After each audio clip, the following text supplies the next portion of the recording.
The Murphy family of Murphy Oil and the Deming family of Murphy Oil have recently given Tulane $25 million. Have you called on Tulane to give that money back? It's their prerogative, not mine. A climate professor demanded universities stop taking oil money. Turns out his own university just took $25 million of it. I'll show you the exchange. Subscribe before we jump in. Professor Keenan, you teach at Tulane? Yes, sir, I do. I have that privilege. And you have your own website, KeenanClimate.com, is that right? Yes, sir, I do. Okay. And you describe yourself on your website as a globally recognized thought leader. Is that correct? Yes, sir. Okay. And I'm happy to follow up on it. you don't remember? I do not. Do you give that money to Tulane? I do not. You keep it? Yes, this is outside of my capacity as a professor. Right. As is Now, standard course. you recently sent a letter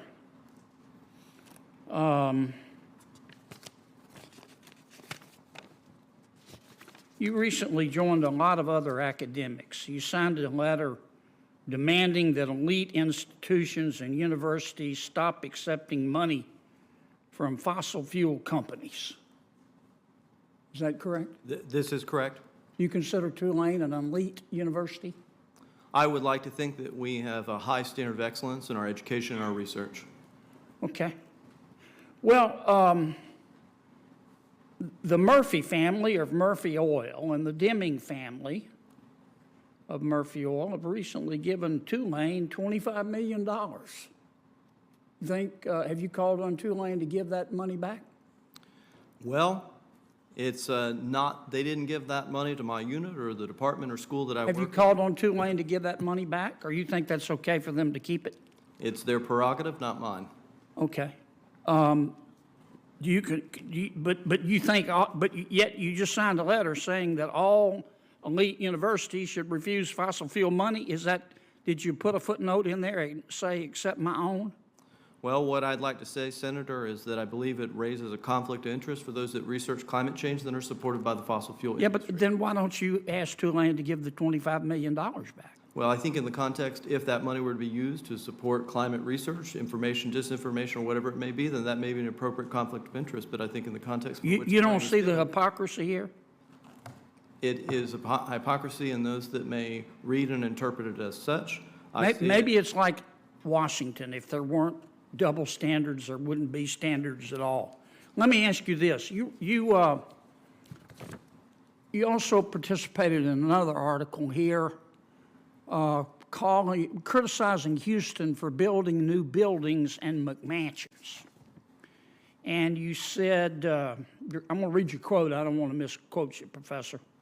That means we have to change our consumer preferences. You could have a super efficient, energy efficient mega mansion in Houston or the suburbs, but it's still a mansion. You're still over-consuming space. Did you say that? Yes, sir. That's based on work as a member of the IPCC. Our research suggested that reducing our footprint in terms of total spatial footprint would have significant impacts in the decarbonization of the built environment. And so you're saying that people should live in smaller houses because larger houses contribute to CO2 emissions? 100%, Senator. Okay. Well, recently, Tulane finished the Commons. It was 77,000 square feet, $55 million.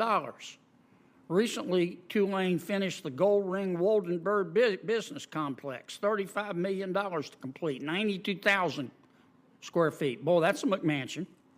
Musafir Hall, 23,000 square feet. Paul Hall, 36,000 square feet. Richardson Hall, 50,000 square feet. Housing redevelopment phase 1, 230,000 square feet at Tulane. Have you called upon Tulane to stop these buildings? Sir, the habitable space within those units are roughly the size of the conference room back there and are indeed quite small. But they contribute to, everything that we do, sir. Does the Commons contribute more to climate change than a McMansion in Houston? You were pretty quick to criticize the people of Houston for wanting to build you thought McMansions, but you don't criticize your own university?